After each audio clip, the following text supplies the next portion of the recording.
Hours after Matt Gaetz, plagued by allegations of drug abuse and sexual misconduct, withdrew himself from consideration for Attorney General, President-elect Donald Trump tapped Pam Bondi for the job.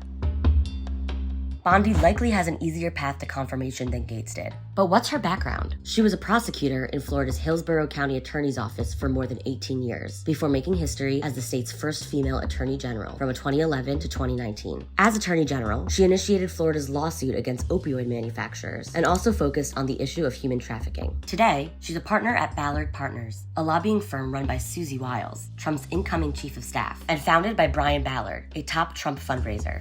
At Ballard Partners, Bondi lobbied for major clients like GM, Amazon, and the government of Qatar. She's also co-chair of the Law and Justice Division of America First Policy Institute, the conservative think tank staffed by Trump alumni that's reportedly been planning for a second administration for years. But how did Bondi enter Trump's orbit in the first place? In March of 2016, she endorsed Trump before Florida's primary, an apparent jab at Marco Rubio, her own state senator. She then hit the Fox News circuit for him. I know Donald Trump the person, and can he be presidential? He absolutely can. Even speaking at the 2016 Republican National Convention. America's for Trump, and so am I. By the time Trump was elected, she served on his transition team, and she was appointed to the Opioid and Drug Abuse Commission. By 2018, after ousting then Attorney General Jeff Sessions, Trump said he'd consider Bondi for anything in the administration. I'd consider Pam Bondi for anything. In some form, I'd love to have her in the administration. But that never became a reality. Bondi stayed close to Trump, though, serving on his legal team during his first impeachment trial. They threw due process,